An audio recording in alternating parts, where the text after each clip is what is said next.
Hi எல்லாருக்கும். இந்த வீடியோவில் டெட்டு பேப்பர் 1 பேப்பர் 2க்கான சோசியல் சயின்ஸில் 6th 7th இருக்கக்கூடிய முக்கியமான 100 கேள்விகள் டெஸ்ட்டாக பார்க்க போகிறோம்.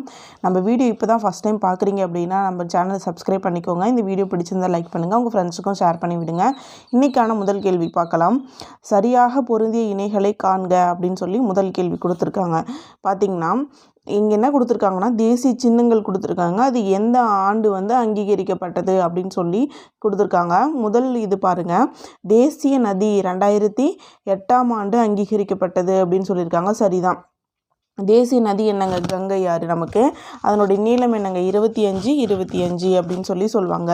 தேசிய நதியான கங்கை நதியை எப்போங்க அங்கீகரிக்கப்பட்டதுன்னா 2008. ரெண்டாவது பாருங்கள், தேசிய மரம். தேசிய மரம் என்னங்க? ஆலமரம். அந்த ஆலமரம் 1951 அங்கீகரிக்கப்பட்டதுன்னு சொல்லியிருக்காங்க. அது தப்பு. எப்போனா 1950 தேசிய சின்னமாக ஆக்கியிருப்பாங்க ஆலமரத்தை. அடுத்து தேசிய மலர் நமக்கு என்னென்னா தாமரை. அந்த தாமரை எந்த ஆண்டுனா 1950 கொடுத்துருக்காங்க. சரி. இப்போ இதுக்கு சரியான ஆப்ஷன் என்னென்னா பி ஆப்ஷன் 1 மற்றும் 3 சரி அப்படின்னு சொல்கிறாங்க. இன்னும் வேறு என்ன தேசிய சின்னங்கள் நம்ம புக்கில் 6th புக்கில் பார்த்திங்கன்னா ஒரு பேஜ் ஃபுல்லாக கொடுத்துருப்பாங்க. அதெல்லாம் பார்க்கலாமா?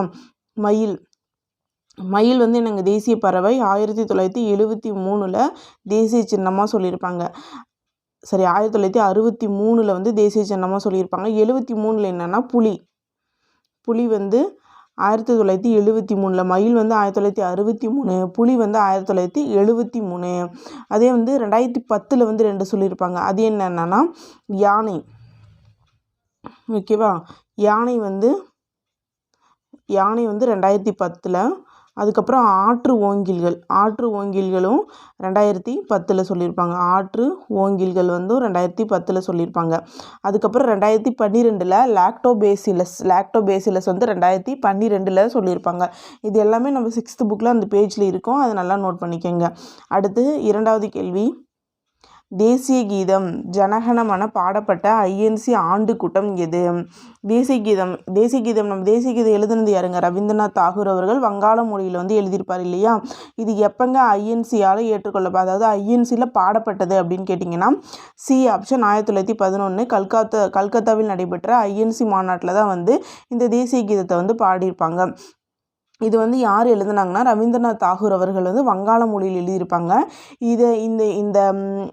இவர் எழுதிய அந்த வங்காள மொழியில் இருக்கக்கூடியதை இந்தி மொழியில் மொழிபெயர்த்து தான் நம்ம தேசிய கீதமாக நம்ம அரசியலமைப்பு நிர்ணய சபையால் ஏற்றுக்கொள்ளப்பட்டிருக்கோம். அது எப்போ அப்படின்னு கேட்டாங்கன்னா அதுவும் கொஷின் கேட்பாங்க. நோட் பண்ணிக்கோங்க. ஜனவரி 24, 1950 தேசிய கீதமாக அரசியலமைப்பு நிர்ணய சபையால் இந்தி மொழியில் மொழிபெயர்க்கப்பட்டதை ஏற்றுக்கொண்டிருப்பாங்க. இந்த தேசிய கீதத்தை எத்தனை வினாடிகளில் பாடணும் அப்படின்னு பார்த்தீங்கன்னா 52 வினாடிகளில் பாடணும். ஓகேங்களா? தேசிய கீதம் என்னங்க? ஜனகணமன அப்படின்னு வரும் இல்லையா? அதுதான் நம்மளுடைய தேசிய கீதம். எழுதுனது யாருன்னா ரவீந்திரநாத் தாகூர். என்ன மொழியில் எழுதியிருக்கானா வங்காள மொழியில் எழுதியிருக்காரு. அரசியலமைப்பு நிர்ணய சபை அது எப்போ ஏற்றுக்கொண்டுச்சுன்னா ஜனவரி 24, 1950. அது எந்த மொழியில்? அந்த வங்காள மொழியில் இருக்கிறது இந்தி மொழியில் மொழிபெயர்த்து தான் ஏற்றுக்கொள்ளப்பட்டிருக்கும். இது முதல்ல பாடப்பட்டது எங்கன்னா 1911 கல்கத்தா ஐஎன்சி மாநாட்டில் தான் முதல்ல பாடப்பட்டிருக்கும். இந்த தேசிய கீதத்தை எவ்வளோ வினாடிகள் பாடணும் அப்படின்னா 52 வினாடிகள் பாடணும் அப்படிங்கிறதும் நம்ம தெரிஞ்சு வச்சுக்கணும். அடுத்து மூணாவது கேள்வி பார்க்கலாம். இந்திய ரூபாய் சின்னமான இந்த சின்னம் இருக்குல்ல, இப்படி போடுறோம் இல்லையா? இந்த சின்னத்தை வடிவமைத்தவர் யார் அப்படின்னு கேட்டிருக்காங்க. சரியான ஆப்ஷன் பி. இது எந்த ஆண்டு வடிவமைக்கப்பட்டது அப்படின்னு சொல்ல கொஷின் கேட்கலாம். 2010 வடிவமைக்கப்பட்டிருப்பாங்க. இவர் நம்ம தமிழ்நாட்டை சேர்ந்தவர் தான். சரிங்களா? அடுத்து நான்காவது கேள்வி, இந்திய அரசியலமைப்பு நிர்ணய சபையின் ஆலோசகர் யார்? என்சிஏ இருக்கு இல்லையா? அதனுடைய ஆலோசகர் யார் கேட்டிருக்காங்க. சி ஆப்ஷன் BN ராவ் தான் ஆலோசகராக இருந்திருப்பார். அரசியலமைப்பு நிர்ணய சபையில் இருந்த ஒரு குழு தான் வரைவு குழு. அந்த வரைவு குழுவின் தலைவராக இருந்தது தாங்க நம்ம அம்பேத்கர் அவர்கள். ஓகேங்களா? அதில் ஒரு மெம்பராக இருந்தது டிபி கைத்தான் அவர்கள். அந்த வரைவு குழுவில் 1+7 சொல்லிட்டு மொத்தம் 8 பேர் இருந்திருப்பாங்க. 8 பேர் இருந்திருப்பாங்க. நமக்கான அரசியலமைப்பை எழுதி கொடுத்தது அந்த வரைவு குழு. வரைவு குழு தான் அம்பேத்கர் அவர்களுடைய தலைமையில் இருந்த அந்த வரைவு குழு தான் நமக்கு அரசியலமைப்பை எழுதி கொடுத்துருப்பாங்க. எவ்வளோ நாள் அங்கே எழுதி கொடுத்துருப்பாங்க அப்படின்னு பார்த்தீங்கன்னா 2 years 11 months 18 டேஸில் வந்து நமக்கு இந்த அரசியலமைப்பை எழுதி கொடுத்துருப்பாங்க. இந்த அரசியல் அமைப்பு எத்தனை நாடுகள்லேருந்து எடுக்கப்பட்டுச்சு அப்படின்னு கேட்டிங்கன்னா 60க்கும் மேற்பட்ட நாடுகள்லேருந்து எடுத்திருப்பாங்க. ஓகேங்களா? அடுத்து 5வது கேள்வி பார்க்கலாம். தற்போதுள்ள அடிப்படை கடமைகளின் எண்ணிக்கை என்ன? தற்போதுள்ள அடிப்படை கடமைகளின் எண்ணிக்கை வந்து சி ஆப்ஷன் 11 கடமைகள். ஓகேங்களா? முதல்ல அரசியலமைப்பு உருவான போது அரசியலமைப்பு எப்பங்க ஏற்றுக்கொள்ளப்பட்டு நடைமுறைக்கு வந்துச்சு அப்படின்னு பார்த்தீங்கன்னா 1949 நவம்பர் 26 வந்து அரசியலமைப்பு ஏற்றுக்கொள்ளப்பட்டுச்சு. நடைமுறைக்கு வந்தது எப்போனா 1950 ஜனவரி 26 அரசியலமைப்பு நடைமுறைக்கு வந்திருக்கும். அந்த டேட்டின் அடிப்படையில் அன்னைக்கு வந்து அரசியல் அதாவது அடிப்படை கடமைகள் வந்து இருந்துச்சா அப்படின்னா இல்லை. இந்த அடிப்படை கடமைகள் வந்து எப்போ கொண்டு வரப்பட்டுச்சுன்னா 1976 ஸ்வரன் சிங் கமிட்டி அப்படின்னு சொல்லிட்டு நமக்கு ஒரு கமிட்டி போட்டிருப்பாங்க, ஸ்வரன் சிங் கமிட்டி. அந்த கமிட்டியின் அடிப்படையில் எத்தனாவது சட்ட திருத்தங்க? 42வது சட்ட திருத்தம். 42வது சட்ட திருத்தம் 1976 தான் 10 அடிப்படை கடமைகளை சேர்க்குறாங்க. எத்தனை அடிப்படை கடமைகள்? 10 அடிப்படை கடமைகளை சேர்க்குறாங்க. இது ரொம்ப ரொம்ப முக்கியமானது. இதுதான் நம்ம இப்போ நடந்த குரூப் 2 எக்ஸாமில் நம்ம கேட்டிருந்தாங்க எத்தனாவது சட்ட திருத்தம்னு சொல்லிட்டு. 42வது சட்ட திருத்தம் 1976 10 கடமைகளை சேர்க்குறாங்க. திரும்பவும் இப்போ வந்து நமக்கு 11 கடமைகள் இருக்குது. அந்த கடைசி ஒரு கடமையான 11வது கடமை எப்போ சேர்த்தாங்க அப்படின்னா 86வது சட்ட திருத்தம் 2002 வந்து சேர்த்துருப்பாங்க. 2002 வந்து சேர்த்துருப்பாங்க. ஓகேங்களா? அடுத்து 6வது கேள்வி பார்க்கலாம். டெமோக்ரஸி என்பது என்ன மொழிச்சொல் அப்படின்னு கேட்டிருக்காங்க. சரியான ஆப்ஷன் என்னன்னா கிரேக்க மொழிச்சொல், பி ஆப்ஷன். டெமோக்ரஸின்னா என்னங்கன்னா மக்களாட்சி. அது வந்து எங்கேருந்து எடுக்கப்பட்டுச்சுன்னா கிரேக்க மொழிச்சொல்னு தான் சொல்லுவாங்க. அதே மாதிரி இன்னொன்று நம்ம பாக்ஸ் கண்டனில் இருக்கும், மக்களாட்சியின் பிறப்பிடம் எது அப்படின்னு. மக்களாட்சியின் பிறப்பிடம்னா என்னங்க? கிரேக்கத்தை தான் சொல்லுவாங்க. அதுவும் ஒரு கொஷின் தான். அடுத்து 7வது கேள்வி, மாநகராட்சியின் நிர்வாக தலைவர் யார் அப்படின்னு கேட்டிருக்காங்க. மாநகராட்சியின் நிர்வாக தலைவர் யாருன்னா IAS, அதாவது ஆணையாளர், ஏ ஆப்ஷன். இதே நகராட்சி அப்படின்னா நகராட்சி ஆணையர், பேரூராட்சி அப்படின்னா செயல் அலுவலர், EO அப்படின்னு சொல்லுவாங்க. இதே ஊராட்சி ஒன்றியம் அப்படின்னா வட்டார வளர்ச்சி அலுவலர், BDO அப்படின்னு சொல்லுவாங்க. ஓகேங்களா? அடுத்து 8வது கேள்வி, இந்தியாவில் தற்போது உள்ள செம்மொழிகளின் எண்ணிக்கை என்ன? இது வந்து கரண்ட் அஃபேர்ஸின் அடிப்படையில் எத்தனை மொழிகளுங்க? பி ஆப்ஷன் 11 மொழிகள். ஓகேங்களா? பி ஆப்ஷன் 11 மொழிகள். நம்ம முதல்ல எந்த மொழிங்க செம்மொழியாக சொன்னாங்கன்னா நம்ம தமிழ் மொழியை தான் சொல்லியிருப்பாங்க. 2004 தமிழ், 2005 சமஸ்கிருதத்தை சொல்லியிருப்பாங்க, 2008 தெலுங்கு மற்றும் கன்னடத்தை வந்து சொல்லியிருப்பாங்க. அதுக்கப்புறம் 2013 மலையாளம் வந்து செம்மொழி அந்தஸ்து பெற்றிருக்கும். 2016 ஒடியா வந்து செம்மொழி அந்தஸ்து பெற்றிருக்கும். 2024 இப்போ கரண்ட் அஃபேர்ஸின் அடிப்படையில் மராத்தி, பாலின்னு சொல்லிட்டு மொத்தம் ஒரு 5 மொழிகள். இதெல்லாம் மொத்தம் 6, ஆல்ரெடி 6 இருந்துச்சு.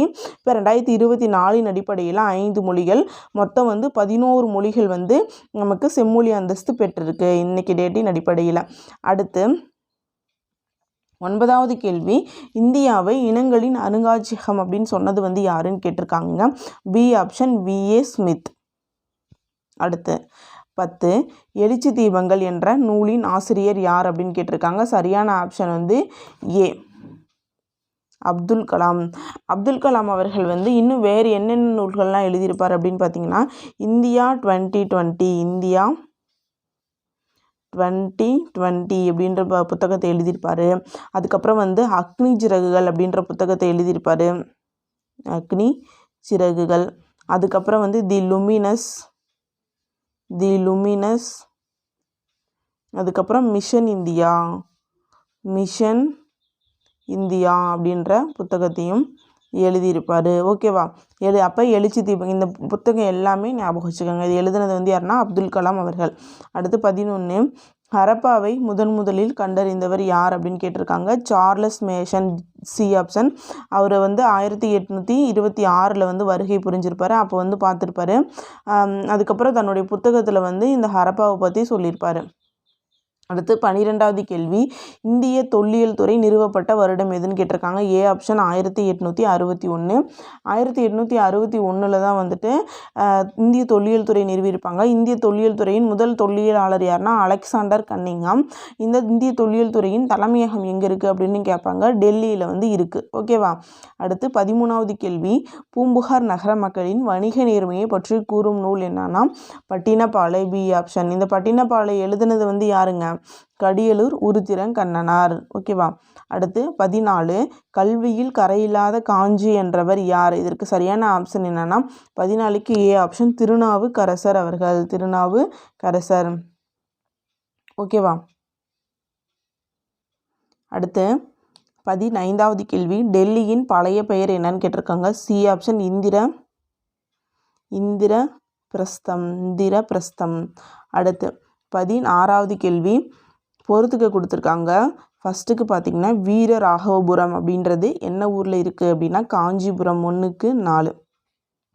கும்மாளப்பட்டினா திண்டுக்கல், நரசிங்கம்பட்டினா மதுரை, பையம்பள்ளினா வேலூர். இப்போ 4, 3, 2, 1 சரியான ஆப்ஷன் சி. 17, புத்தரின் வளர்ப்பு தாய் யார் அப்படின்னு கேட்டிருக்காங்க. 17க்கு பி ஆப்ஷன், கௌதமி. 18, மணிமேகலை அப்படின்ற அந்த காப்பி இருக்கு இல்லையா, அது என்ன காப்பி அப்படின்னு கேட்டிருக்காங்க. பி ஆப்ஷன், பௌத்த காப்பியம். 19, செலுக்கஸ் நிகோட்டரின் தூதுவர் யார் அப்படின்னு கேட்டிருக்காங்க. C option, Megasthenes. 20, பாண்டியர்களின் பட்டப்பெயர்களுடன் பொருந்தாதது எதுன்னு கேட்டிருக்காங்க. சி ஆப்ஷன், சென்னி. இந்த மாறன், வழுதி, தென்னன் இதெல்லாம் வந்து பாண்டியர்களுடைய பட்டப்பெயர். சென்னி அப்படின்றது வந்து யாருன்னா சோழ அரசருடைய பட்டப்பெயரை வந்து சொல்லுவாங்க. அடுத்து 21, அசோகர் தனது எந்த தலைநகரில் 3வது புத்த சமய மாநாட்டை கூட்டினார் அப்படின்னு சொல்லி கேட்டிருக்காங்க. சரியான ஆப்ஷன் என்ன அப்படின்னு பார்த்தீங்கன்னா பி ஆப்ஷன், பாடலிபுத்திரத்தில் வந்து கூட்டியிருப்பார். எப்போ அப்படின்னு பார்த்தீங்கன்னா கிமு 2050 வந்து 3வது புத்த சமய மாநாட்டை பாடலிபுத்திரத்தில் அசோகர் வந்து கூட்டியிருக்காரு அப்படின்னு சொல்கிறாங்க. அடுத்து 22, பாகா என்பது விளைச்சலில் எத்தனை பங்கு அப்படின்னு கேட்டிருக்காங்க. 6ல் 1 பங்கு. அதாவது வரி கொடுக்கணும். விளைச்சல் வந்துச்சுன்னா அதில் வந்து 6ல் 1 பங்கு வந்து நம்ம வரியாக கொடுக்கணும். அதை தான் வந்து என்னென்னு சொல்கிறாங்க, பாகா அப்படின்னு சொல்கிறாங்க. 23, ஜூனாகத் கல்வெட்டை உருவாக்கியவர் யார்? B option, Rudradaman. இந்த ருத்ரதாமன் அப்படின்றது வந்து ஒரு சாக அரசர். ஓகேவா. அவர் தான் வந்து ஜூனாகத் கல்வெட்டை வந்து உருவாக்கியிருப்பார். நெக்ஸ்ட்டு 27, இயற்கை வரலாறு என்னும் நூலின் ஆசிரியர் அப்படின்னா ஏ ஆப்ஷன், பிலினி. இந்த பிலினியின் இயற்கை வரலாறு ரொம்பவும் வந்து ஒரு ஃபேமஸான நூல். ஓகேவா. அடுத்து 25, வெண்ணி பரந்தகையன் என்பவர் யார் அப்படின்னு கேட்டிருக்காங்க. A option, Karikalan. கரிகாலன் தான் வந்து என்னன்னு சொல்லுவாங்க, வெண்ணி பரந்தகையன் அப்படின்னு சொல்லி சொல்லுவாங்க. 26, சங்ககாலத்தில் வாழ்ந்த பெண்பார் புலவர்களின் எண்ணிக்கைனா 40. C option. அடுத்து 27, பொறுத்துக்க கொடுத்துருக்காங்க. ஹர்ஷசரிதம் அப்படின்னு நூல் எழுதுனது வந்து யாருன்னா பாணர். அடுத்து புத்த சரிதம் அப்படின்ற நூலை எழுதுனது வந்து யாருன்னா அஸ்வகோஷர். அடுத்து மகாபாஷ்யா அப்படின்ற நூலை எழுதுனது வந்து யார் அப்படின்னா பதஞ்சலி. சரியான ஆப்ஷன் சி. இதுதான் பிரகஸ்தா அப்படின்றது வந்து அஸ்வகோஷர். பிரகஸ்தா அப்படின்றது எழுதுனது வந்து குணாத்தியாயா.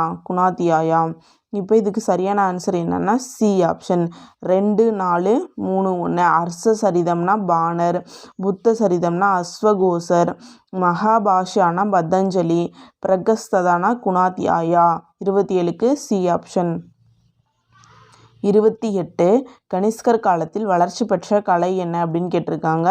பி ஆப்ஷன், காந்தாரா கலை.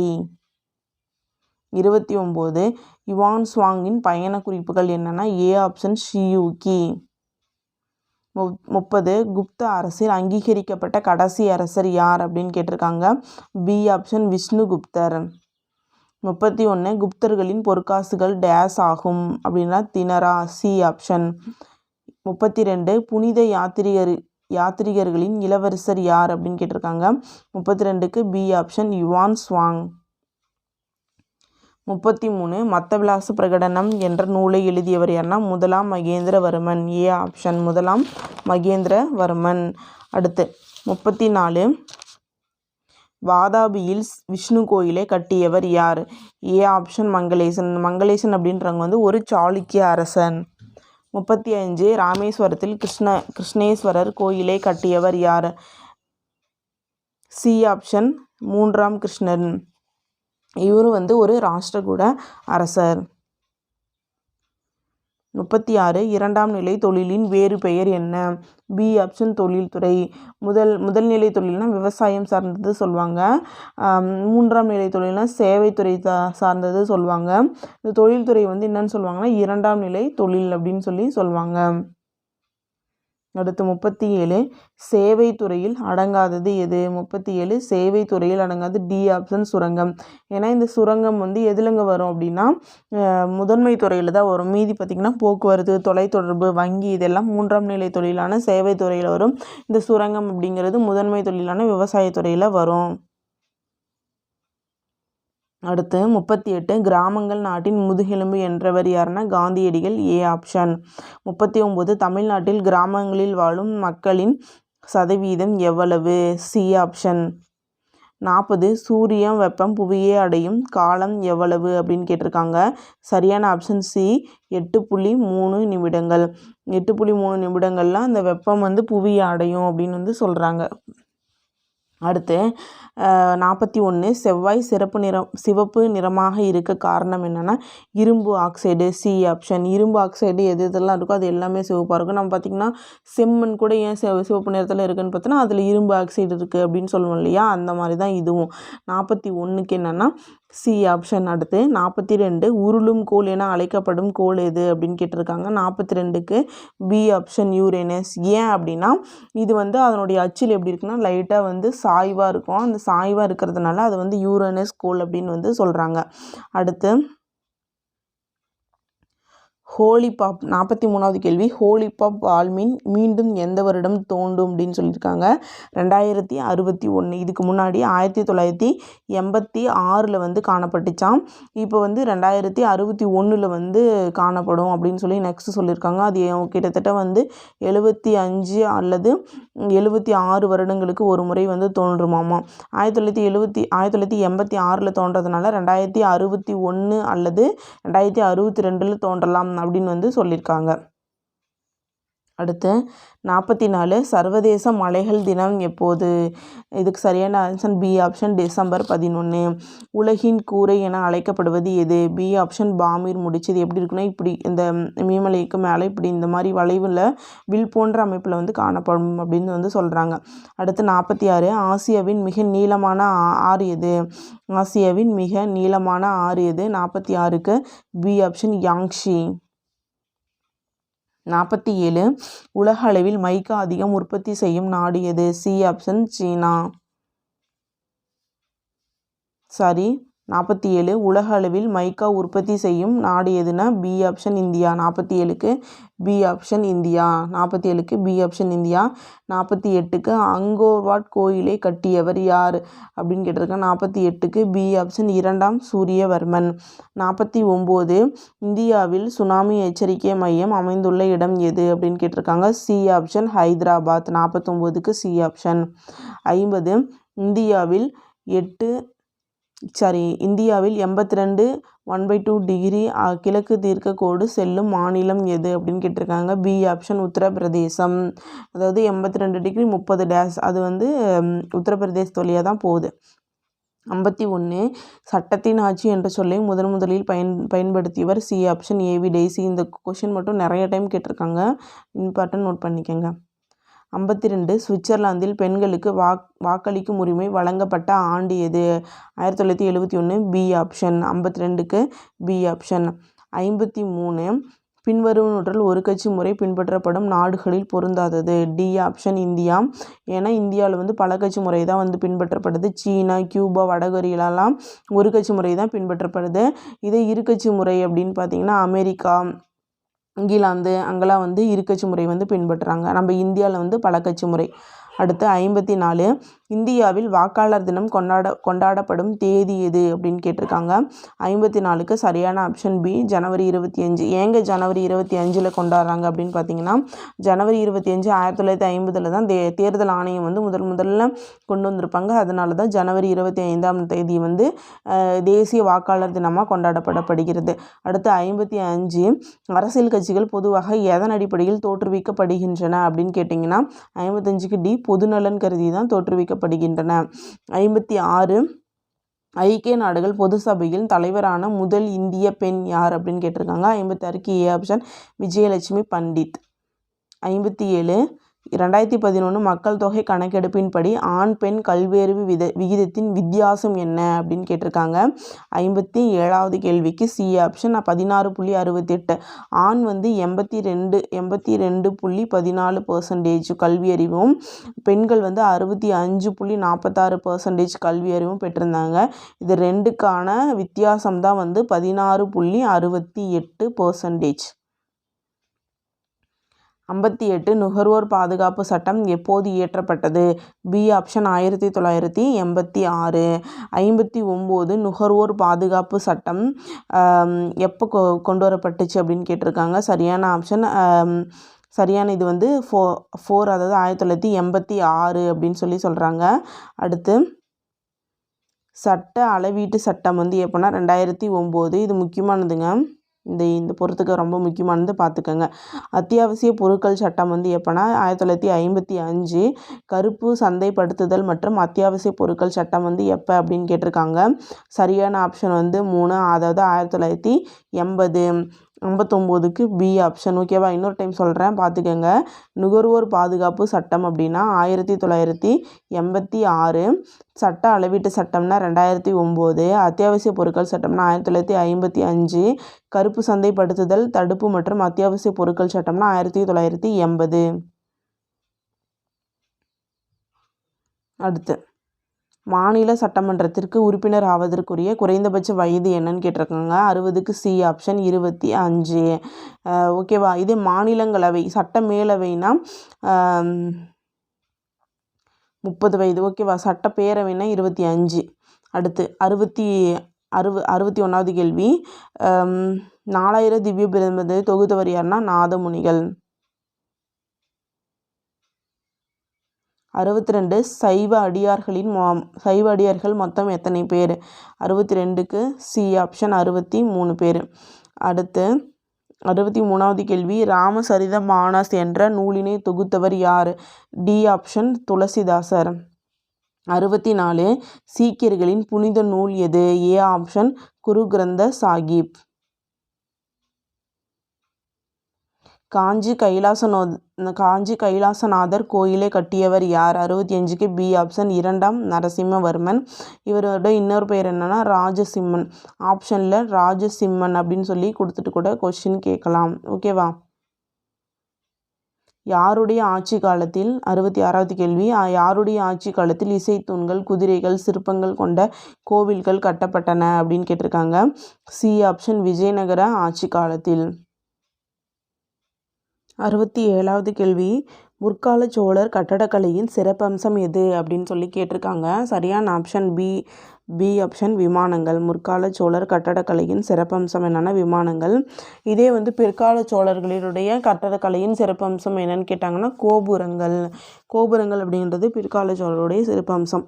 அடுத்து 68, கழுகுமலை சமண கொடைவரை கோயில்களை கட்டியவர் யார் அப்படின்னு கேட்டிங்கன்னா 68க்கு ஏ ஆப்ஷன் பாண்டிய மன்னன் பராந்தக நெடுஞ்சடையன் தான் கழுகுமலை சமண கொடைவரை கோயிலை வந்து கட்டியிருப்பார். இந்த கழுகுமலை வெட்டுவான் கோயில் தான் தென்னகத்தின் எல்லோரா அப்படின்னு வந்து சொல்லுவாங்க. 69, முதல் பௌத்த உரையாசிரியர் யார் அப்படின்னு கேட்டிருக்காங்க. அதாவது முதல் பௌத்த உரையாசிரியர் வந்து யாருன்னா புத்த கோசர். அவர் எழுதிய நூல் தான் இங்கே வந்து முதல் பௌத்த நூல் வந்து எதுனா விசுத்த மக்கா அப்படின்னு கேட்டிருந்தாங்கன்னா இது சரியான ஆன்சர். இவர் எழுதிய நூல் இந்த இடத்துல வந்து புத்த கோசா அப்படின்னு சொல்லிட்டு வரணும். அப்படி இல்லை அப்படின்னா அந்த முதல் பௌத்த நூல் அப்படின்னா விசுத்த மக்கா அப்படின்னு சொல்லலாம். இல்லை உரையாசிரியர்னா புத்த கோசா. ஓகேவா, 69க்கு முதல் பௌத்த உரையாசிரியர்னா புத்த கோசர். புத்தகோசர். அவர் எழுதிய நூல் தான் வந்து விசுத்தமக்கா. ஓகேவா. அதே வந்து புத்த சரிதம் அப்படின்ற ஒரு நூல் இருக்குது, அதை எழுதுனது வந்து யாருன்னா அஸ்வகோசர். ஓகேவா, நோட் பண்ணிக்கோங்க. முதல் பௌத்த உரையாசிரியர் வந்து யாருன்னா புத்தகோசர். அவர் எழுதின நூல் தான் வந்து விசுத்தமக்கா. அடுத்து 70வது கேள்வி. சரியான இதை வந்து பொறுத்து சொல்லியிருக்காங்க. சரியான ஆப்ஷன் வந்து பொறுத்து சொல்லியிருக்காங்க 70வது கேள்விக்கு. கல்பசூத்ரா, பத்ரபாகு, சீவக சிந்தாமணி, திருத்தக்க தேவர், நேமிநாதர், 22வது தீர்த்தங்கரர், மிலிந்த பன்கா நாகசேனர். B option. 70க்கு பி ஆப்ஷன். 71 மின்ஹஜ் உஸ் சிராஜ்னா தபகத்தி நசிரி அப்படின்ற நூல் எழுதியிருப்பாங்க. அசன் நிஜாமி, தாஜுல்மா அசீர், ஜியாவுத் பரணி, தாரிக்கி பெரிஸ்டா. A option. ஓகேவா, ஏ ஆப்ஷன். அடுத்து 72 கஜுரகோ, இந்த கோயில் வந்து எங்கே இருக்குது அப்படின்னு கேட்டிருக்காங்க. மத்திய பிரதேசத்தில் இருக்குது. கஜுரகோ மத்திய பிரதேசம். கோனார்க் ஒடிஷா, தில்வாரா ராஜஸ்தான், விருபாக்ஷா ஹம்பி. சரியான ஆப்ஷன் சி ஆப்ஷன். 72க்கு சி ஆப்ஷன். அடுத்து 73 தர்மபாலர், தேவபாலர் ஆகியோரின் ஆட்சி காலங்கள் வங்காள வரலாற்றின் சிறப்புமிக்க ஒளிரும் அத்தியாயங்கள் என்றவர் யார்? A option RJ Majumdar.